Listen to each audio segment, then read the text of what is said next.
that we saw in the chat room, too. Chad Brendel, great friend of the show, Bearcat Journal, covers Cincinnati with us on 365 Sports. Chad, great to have you on. Did you catch your puppy?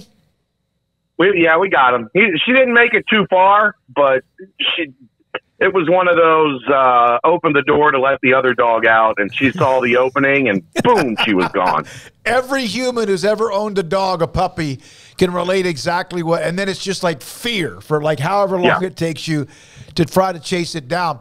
All right, so we've been going through this, and we've had you on a bunch in the last couple of years or so since Texas OU left and how the Big 12 recovered. But just kind of as we're about a month or so out from the official date and the season around the corner, in your opinion, what and how is Cincinnati most prepared for what they're about to be a part of, the Big 12, and what are a couple of things in which maybe not make you or the fan base nervous that might be something they must work on?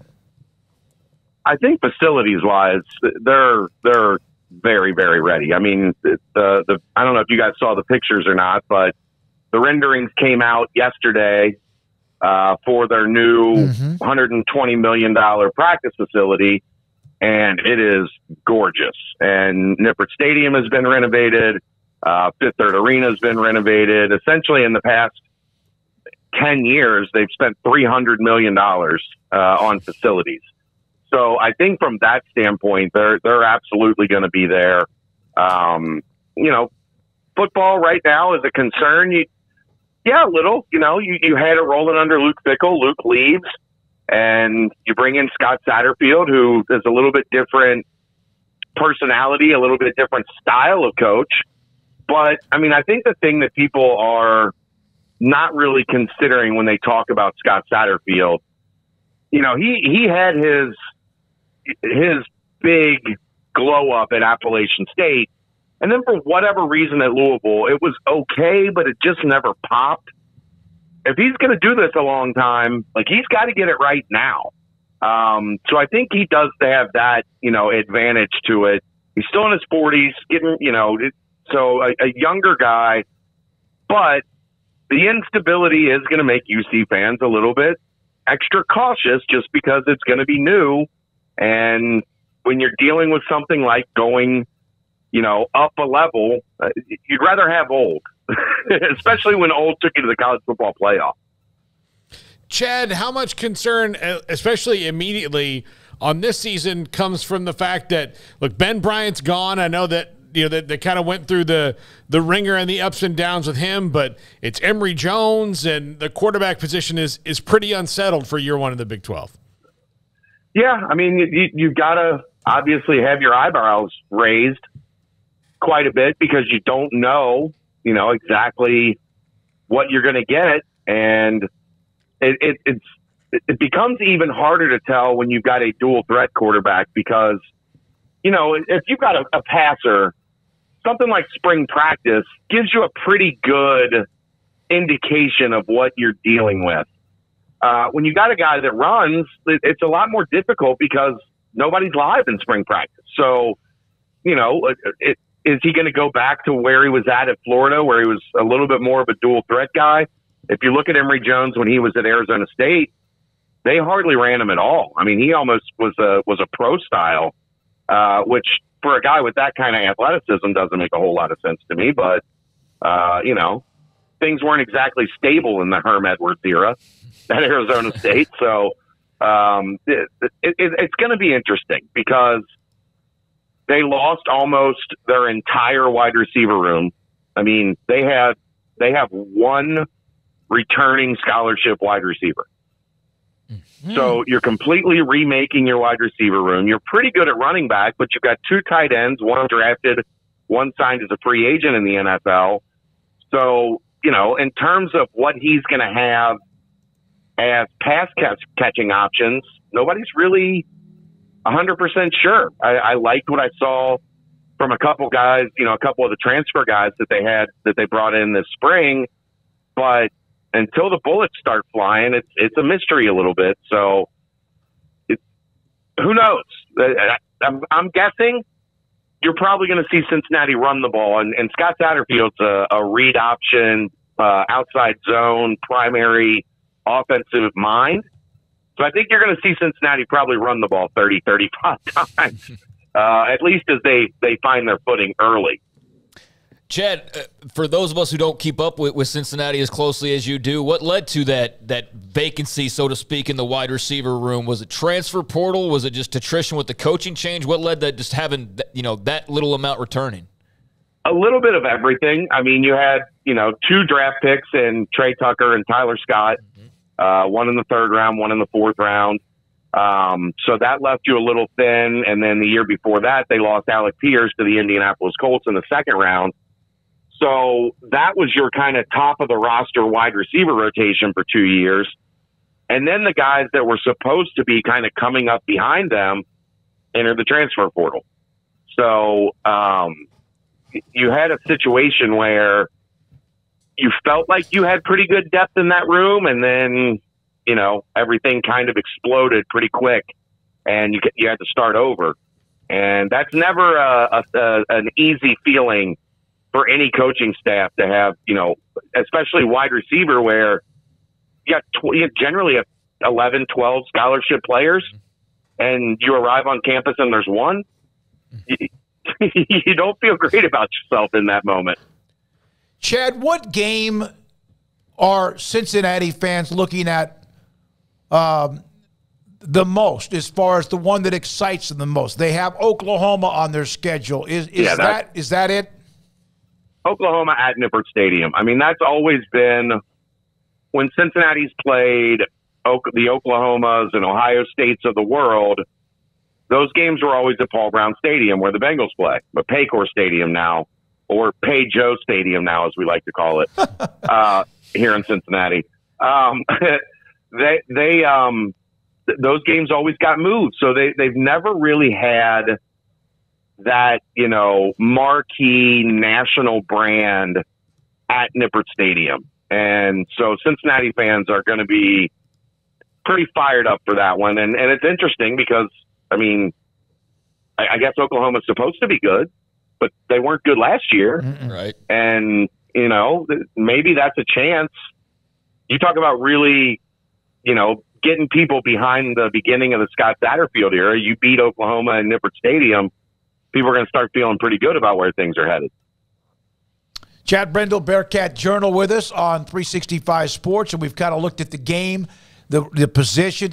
Is there a play, and I know it's 85 guys on scholarships or whatever, but are there a couple of guys, in your opinion, based on talking with coaches or your own intel of your eyeballs, are there a couple of players that kind of excite you a little bit, that might be flying under the radar, that could end up being playmakers for them? Yeah, I think the guy that really impressed me the most throughout the spring is a young man, a cornerback that transferred from Florida named Jordan Young. We've had a pretty good run at Cincinnati of watching really good cornerbacks. And while Jordan Young isn't, Ahmad Gardner's an alien, just sauce. I love it. It's hard to say, he doesn't look like him. Nobody looks like him. Mm-hmm. So, but, Pickle had a type, which was a longer, taller, 6'2", 6'3" range that he liked for cornerbacks. Jordan Young's right in that 6'1" range, so it looks a little different, but he was outstanding in spring football. And I know the coaches at Florida were not happy that he entered the transfer portal and he got away from them because they thought he had a chance to be really good in the SEC. So he's one that I think, it has a chance to really carry on that tradition of high quality corner play. Dan Greshik, who was a transfer, one of the, higher rated edge defenders in the country. And he's going to be playing. So what a lot of people don't realize about Scott Satterfield's team at Louisville last year, they led the nation in sacks. And defensive coordinator Brian Brown is very, very aggressive getting after the quarterback. So a guy like Greshik has a chance to come in and really, really excel, playing kind of that stand-up outside linebacker rush end. type position for them. So I think defensively, those are two guys to watch. Offensively, a name I'm really excited about is a running back named Miles Montgomery.